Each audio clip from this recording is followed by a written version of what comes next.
Hello everybody and welcome back to the build process for the DR1, inspired by, I believe, from a flare plan. And as you can see, I've been busy. I'm starting to crack on and do some of the covering for this tail area, the horizontal stab. Now, I made the decision early doors not to remove this as part of the refurbishment from the fuselage. Ideally, it would be much easier to have moved on if that had been easily achieved, but I came to the conclusion that it would have involved major butchery and damage to the whole setup. So although it's more awkward, I'm going to cover it now to give me some idea of where this CG is going to pan out. I was a little bit concerned, I think unnecessarily, about the front end being quite heavy with a big Zenoa engine on it. However, I think that's not going to be a big deal, and I was just worrying unnecessarily. I've covered the rudder, and that needs the cross adding on. I've decided on the colour scheme now before it's installed, and it's quite an old-fashioned method.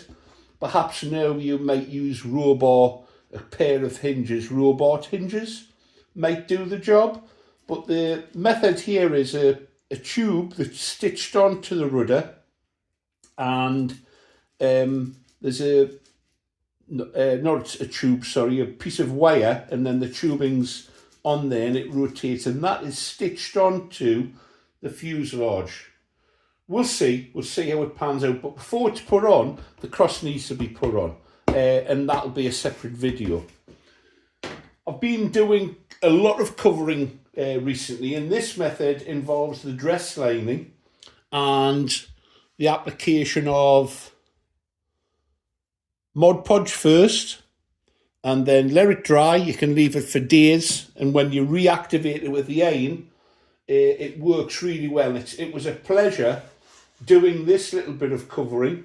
It hasn't been doped yet. After I'd been working with the tissue and silk, which is a lot more involved. It produces a very nice finish. This is for the Cirrus moth.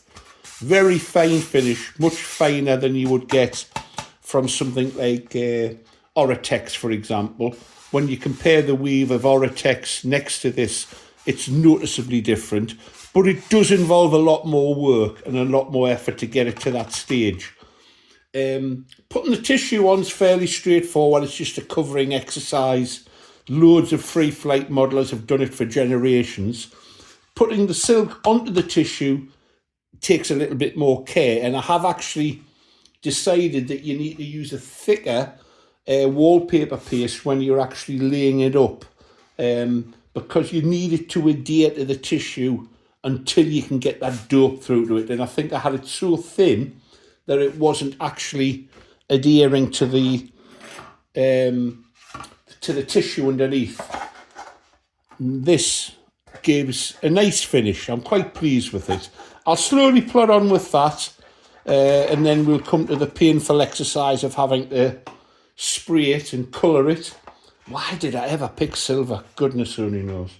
So what I'm going to do today, I'm going to show you how I'm going to attempt to cover this using paper templates from wallpaper lining. I've made the horns, if I take them out, I've made the horns from fiberglass boarding. You can cut any that you want. I need to drill the holes in these, ready to receive the continual loop system that I'm going to use for the elevator and the rudder, simply because I think it looks cool. So the next thing I'm going to do is get this covered. Before I cover it, however, I've got to work out the line, the run of the cables, so that they come through here and then through the horizontal stab to the opposite side of the horn. So I need to make sure that we get a nice clean run, and I'll show you how I'm going to do that. Let's press on. before I actually start covering this, I need to work out the positions for the cable run. And to do that, I've got a piece of wire here to simulate the run. I'm lining it up with the top of this horn. I'm holding it underneath here, and I'm seeing the point at which it would emerge. So I'm thinking there,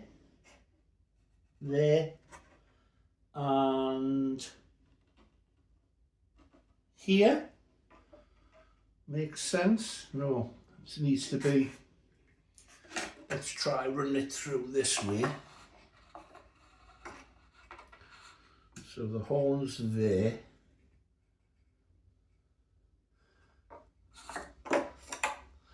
I'll put this hole in first, and then we'll try it again to see where it needs to come on the side.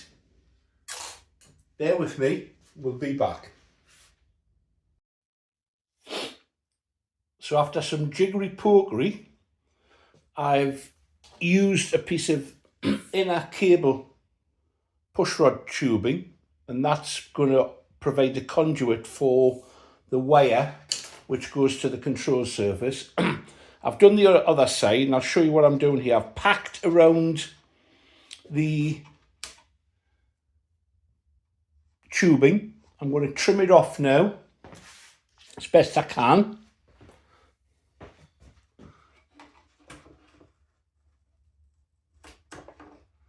And the tube itself. Let's try and do it without cutting my fingers off.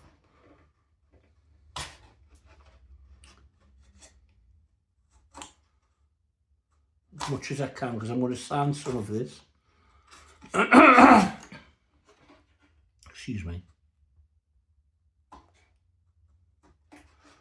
Then using one of these nail files, give this a sand.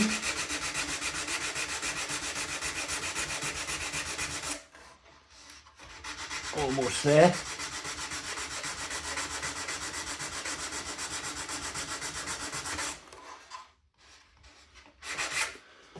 And while there's dust in the surface there, what I'm going to do is just to wick a little bit of super glue. Careful not to go into the hole.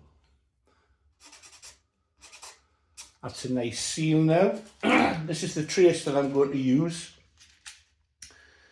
88 pound trace. Oops, it should go through. There you go, it's through. And if I put the elevator back in place, I couldn't actually get these hinges out, and rather than butcher it, I've left them be. If they're that much trouble to pull out now, they're not going to pull out in the air, are they?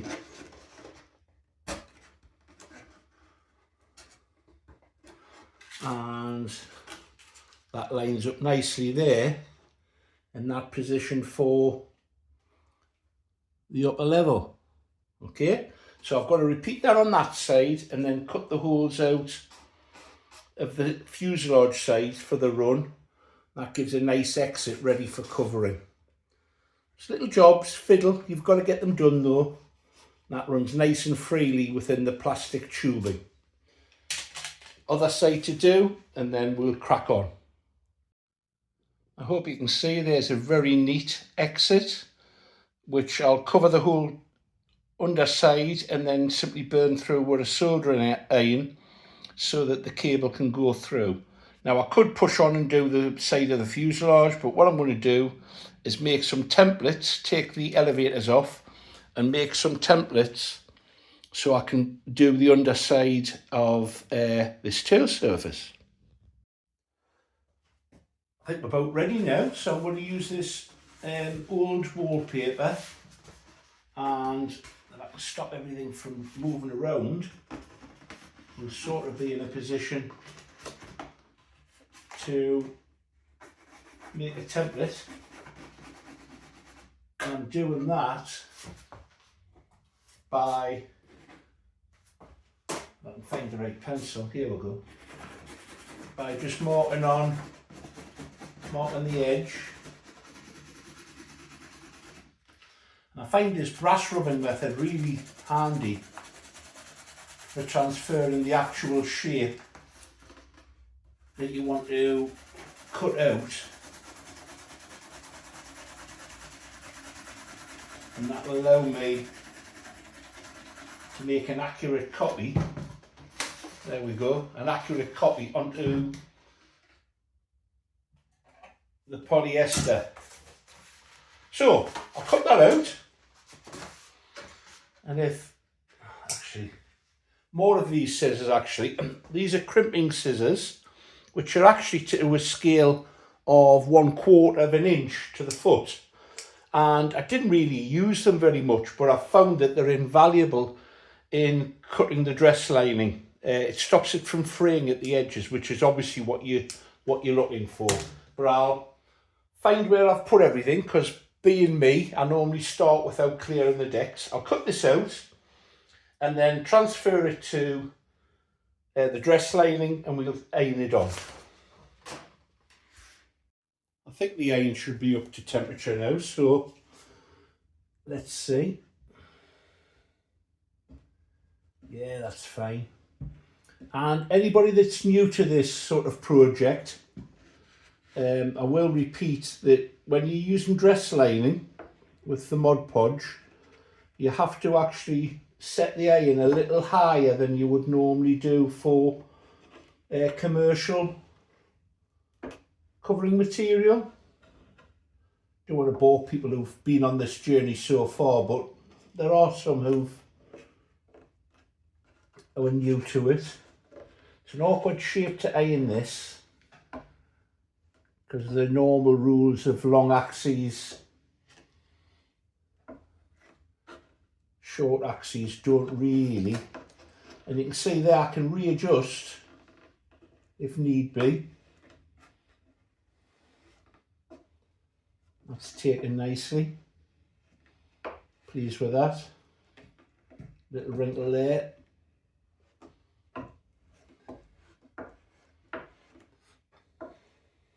I did a little research on coverings when I was searching for material to cover the Falcon, which is a big vintage model, 8-foot wingspan, simply because I balked at the price. I mean, everybody's got the limits and the budgets to work to, and I picked up the Falcon kit, the Ben Buckle vintage kit, for a very reasonable price, and I didn't feel like blowing it on buying Oratex that would have cost 3 times the amount that I paid for the model. Just didn't make sense to me. But you know, everybody to their own. We all have our limits and how we like to work. And I'll be honest, I like the idea of doing my own coverings. I quite enjoy this sort of clarting about. It's not for everybody. And what I'm doing now is just gently applying some heat across the surface. You can see already before I've actually applied a heat gun that we've got quite a taut surface there, and one I'm rather happy with. Now for the shears, I'll cut these in a low, using the edge as a guide, and allow an overlap. And by using the crimpers, it doesn't fray. Rather clever, isn't it?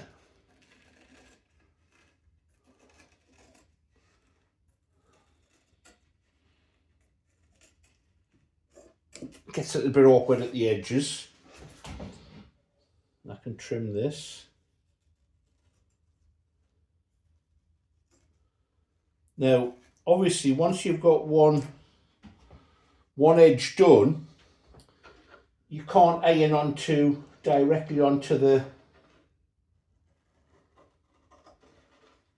cloth, so you have to apply some Mod Podge over the top of that, which is what I'm going to do once I've got this ironed on. It's It's rather awkward with the hinges in, but I wasn't going to smash everything up just to get the hinges out. Once I'd had a bit of play with them, I was quite happy that they'd freed up the way I wanted. I'm going to put a relief cut there and a relief cut there, and it's frayed straight away on those parts. Can I get it? Yeah, I can get it in there.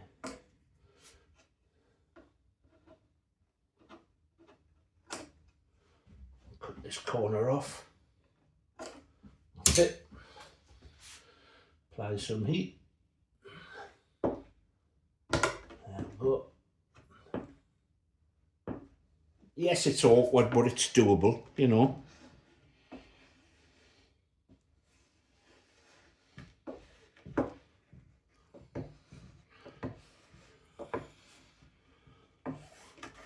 I'm trying to avoid putting the iron on the bare wood because it'll just get all gunked up with glue.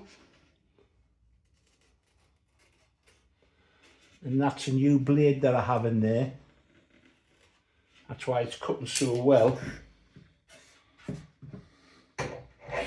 Laid on its side a little bit. Oh, that's helpful. That's worked. Now what I'll do after the glue, the top layer's put on, the other side's put on, is I'll seal the edge with a stronged up concentration before I shrink it fully, if it needs shrinking at all. I'll carry on with this and then we'll look at it once the other side's done.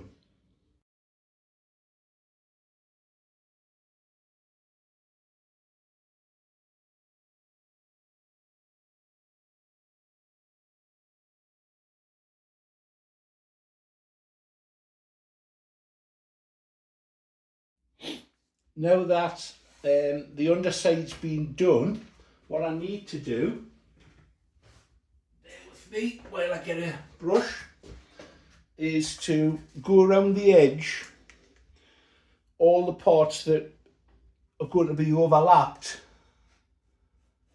by the next layer.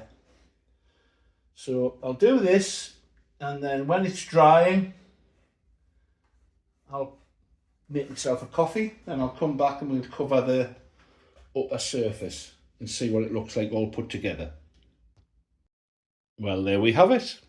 The tail now has some feathers. That's the covering applied. I haven't actually used a heat gun on it to shrink it yet. It's quite taut as it is, and I'm going to leave it until I'm just about ready to dope it, and then I can take any slack up that may have occurred. There's the rudder. Of course, it needs the cross adding before it's strapped on, otherwise it'll become a nightmare to do. But I hope you can see that we've now got the distinctive Fokker tailplane. I've sealed the edge with dope, although I haven't done the rest yet. As I say, that'll come in time. If you've enjoyed that little demonstration, please give it a thumbs up. And if you haven't already subscribed, why not do so? And then you'll see the rest of this journey and other adventures. Get out flying if you can, and if you can't, let's get creative.